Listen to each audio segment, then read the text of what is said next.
Welcome to Behind the Drapes. It's a podcast where we look at into the minds of the event professionals, and we want to take a deep dive into their lives and see what they're all about.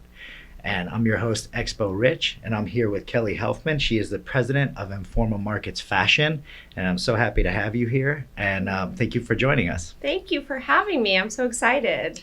So it's a real honor because, we know that some of the greatest brands in fashion industry trade shows is Magic, and that's your baby. And I know that you've been with them for a long time, and that you've been, working and curating that show and on all sides of it. So I would love to hear your story, your origin story of how you came into the business and how are they so lucky to have you in charge? Oh, stop it. Do you see this big smile though? I'm such a geek. It really makes me so happy to think about the fact that I get to be a part of this. I've been here for such a long time and really seen the journey of the brand of Magic, which is so large. So in a nutshell, try to make this quick. I started with Magic, which was Advanced Star in 2006. So it's been about 17 and a half years. Oh, wow. I really started in the fashion industry. So Okay. I came from the market that I serve. My mom had a clothing store when I was a kid growing up. So I worked in retail. I worked at Nordstrom's. I eventually, after college, by the way, I was a film major, had nothing. My parents were really stoked that I did nothing to do with what they sent me to school for, because I'm from LA, based out of there. I work out of our Santa Monica office. And I decided to start a clothing line, learned a ton. So then I had the retail side of the fashion business. I had the production side, design side of the business, learned a lot, realized I want to be in the business side of fashion. And what does that mean? Do I work for a department store?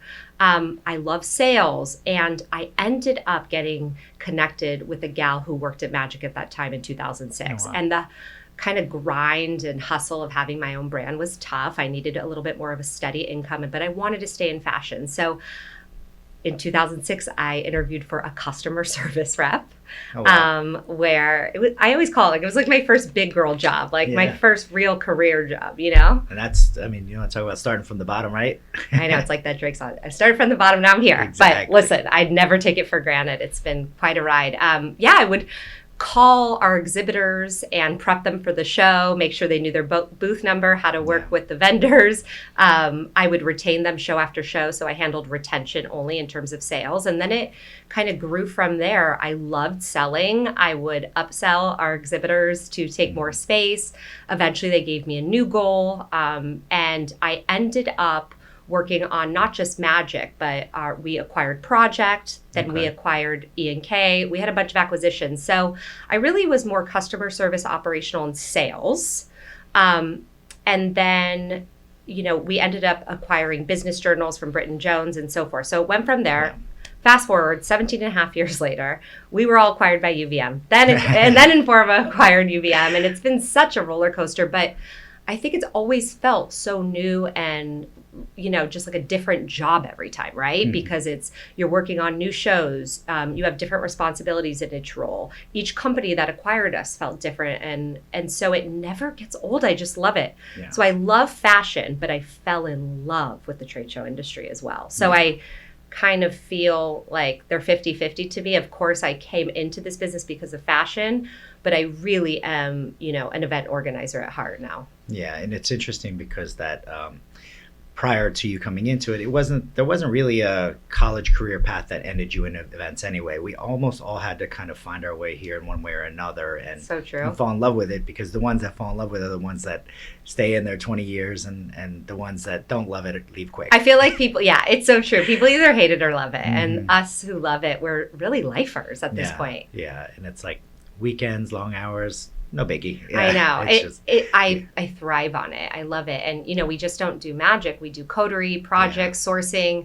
I think right now we're at 13 shows a year. Some are co-located, of course. But it's like more than anybody. You're always in it and going. And, you also have to make sure to take care of yourself so you don't burn out, and make sure your employees also. There's no better juice than an opening morning. Oh, so good. I know. I love it. It's so rewarding. Just that opening morning, seeing people walk in, exhibitors doing their thing. It's like every time. It's so worth it. Yeah. And for me, it's always been seeing these small fashion brands start with us and then grow.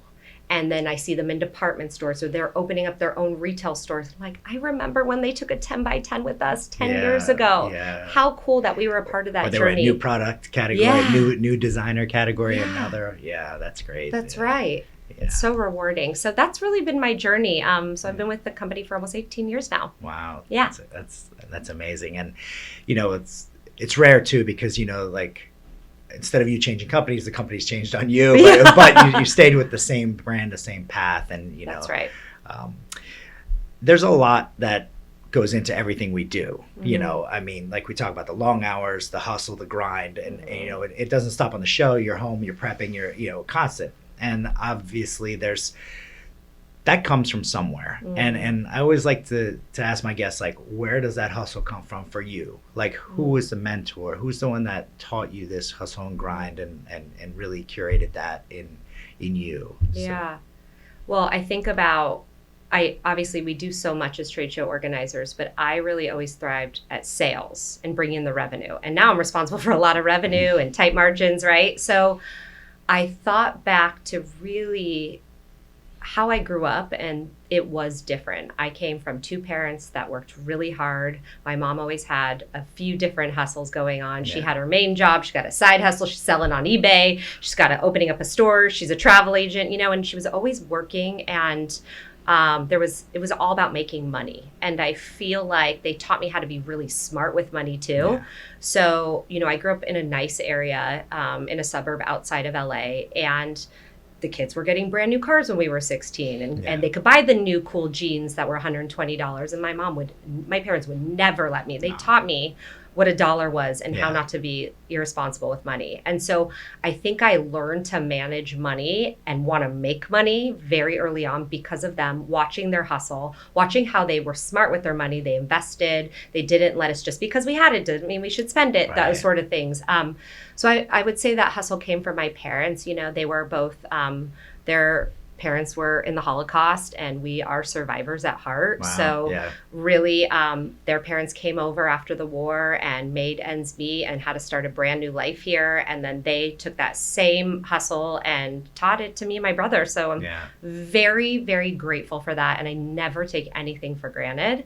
Like, I think waking up with gratitude every day and going to sleep with the thought of gratitude is just like how I live my life. Because, life is so short, and it's just like, I'm so grateful to have this job and be able to impact people in this industry every day. I love that too, the thank yous, because it's funny because somebody that I follow is a mentor. His name is David Meltzer, and he has this, he calls it the 30-day thank you challenge. And he says, wake up in the morning, say thank you, and before you go to bed, say thank you. He says, do that for 30 days and your life will change. And it does. And it says the bad thing is, within the first day, 50% of the people won't. Within the first week, another 50% won't. He says, but that small percent that do it, their life changes. So I feel like once you have that kind of awakening of just living in a place of gratitude, you start gravitating to people. It's like the law of attraction, really. Yes. Like you start gravitating to people who are like-minded, and then things come your way. And so just coming from that space, it's been such a life changer. I mean, some other mentors besides obviously my parents, who raised me to be this kind of hustler, which I don't love the word hustling. Like, that's also starting to be like, this it new sounds culture, scammy. like almost. I think like I'm like the oldest millennial or something, and so I feel like we could relate to the hustle culture, but we also relate to, it's really important to take care of ourselves so we can give our best to our families, our friends, our work life, etc. But I follow a lot of like these kind of gurus, like Jay Shetty or Gabrielle Bernstein. They have nothing to do with work, and everything to do with how you live your life. And I think if you invest in your own self-care, self-worth, discovery, it really falls into your workplace. The culture you build within your teams is huge. But from a work standpoint, I read a lot of leadership books. I love Adam Grant. I love Brene Brown. And then when I was a kid, I was obsessed with Oprah, just how she built this empire of everything, and I've always looked up to her. Oh, of course. I mean, what's not She's to look up to? Everything is amazing. And it's interesting you talk about that, because it made me think about also like relationship building too, and like gravitating to people, but the right people, but also building genuine relationships in the industry, you know, like over time, like you and I have become friends, Yeah. and we do work together in some capacities, but like, you know, I think it's so important to build genuine relationships. The business will come, Yeah. you know, and it's always better to work with your friends later anyway. So, Yeah. but you know, it's like, you know, build the genuine relationship with the like-minded people. That's right. And the business will come. We've always had when we met, it was very authentic, open, transparent. And I think that that's how you build trust and how you really are able to connect with people. Yeah. Those who are so buttoned up and closed off and formal. I'm definitely informal as a leader, probably not great at all times. But I do think it goes a long way to build relationships, and being a business owner for yourself, or me operating this business, relationships is everything. And I'm a commercial leader with revenue responsibility. Like, got to live my life in a way where I can just connect with people. Definitely. Mm-hmm. And so what's next? What's the next thing that's going to get you excited to get out of bed in the morning? Like, what's that next thing? Because like you've done so much, but there's got to be something in there that's like, that's really getting you excited to step out of bed in the morning. And what would that be for you? Work-wise or personal? Either one. Okay. So work-wise, I'll start. It's so funny. I'm working on my 3-year plan now. That's why I'm here with you. Yeah. And so I actually love 3-year planning because I get to be innovative and think of different ways to bring value for my customers. So like, we're launching in Miami a magic small show. Mm-hmm. We're launching a small show. It's not a small show, by the way, but compared to Las Vegas, let's say. Right. We just launched Nashville. I think launching new shows, new regions and markets, new products, whatever that is, we're working on a parent brand launch so we can do more resource content, et cetera. So like, I feel like I have this great opportunity to always be innovative and do new launches. What we have is great. Also being challenged with adding value in different ways for our market. So we do a ton of market research within fashion. Obviously, the fashion industry is very different than it was when I started. Very fast. Yeah, when I started, we didn't have Amazon or online shopping. You only had brick and mortars to go into, multi-brand stores. Right. Like, everybody who launched a brand started at Magic because it was the wholesale side of the business. Right. Now, you know, D2C is getting up there and wholesale is still a huge business. But how can I help these brands also with their direct-to-consumer business? Yeah, so shifting them from the brick and mortar only to direct. Yeah, and my main business is wholesale B2B. So it's really what gets me out of bed and like just excited when it comes to work is being able to think about how I can add more value for where the market's at today. We can't just rinse and repeat. We have to be innovative. Personally, I just launched my own podcast, total passion project. Has nothing to do with work, everything to do with me and this. I've been following. Oh my God, Custom you're so Made. Sweet. Thank you. It's called the Custom Made Podcast. It's really about self-growth, self-discovery. I follow these people like Gabby Bernstein or Jay Shetty, and I just want to live my best life and share that with people. So whether it's about how, you know, business tips, or it's self-care, or, you know, meditation, how to clear energy once you're around negative people. I talk a lot about my experience with divorce and how I went through that. I just want to have relatable conversations where it can help people. And so I think that passion project has just been really serving my soul and something I had to do. And I'm loving it, but I have so much to learn from you because podcasting and the operations of it is really hard for me. And the same thing for me. It was a passion project, and like I said, I wanted people to learn more about the you and the me and the other people that are behind this industry and then creating marketplaces and supporting them and how we grow it. And you know, it's learning the stories about the people that are doing it, I think is underserved. And I just, you know, once I started this, I was like, you know what, there's a lot of people out there like you that people need to learn from. So. Oh, thanks. Rich, I love that you did that. I think it's so special, and it's true. It's like a lot goes into this, and I think people want to know the folks behind businesses nowadays. It's like in fashion, right? A younger consumer will buy from a fashion brand that they know all about their purpose and their values and who that designer is. It's the same thing in trade shows. Like, knowing somebody who operates this, it kind of makes it a little bit more personable and relatable at times. Definitely. So I love that you did that. Well, thank you. And where can they find the Custom Made podcast? I mean, literally the Custom Made Podcast. It's on every platform, Spotify, Apple, but we also did it as a show on YouTube. I wish I could do it in person like you, but I'm not there yet. So we record it on like a Zoom and it's on YouTube. But I really put a lot of great content on social media, on Instagram under the Custom Made Podcast.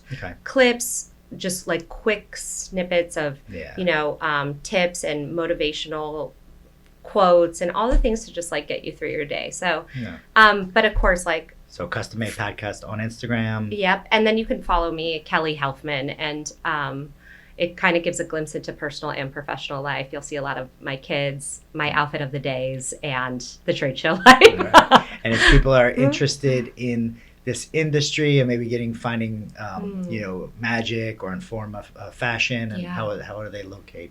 So how do they connect? So for our show specifically, it's magicfashionevents.com.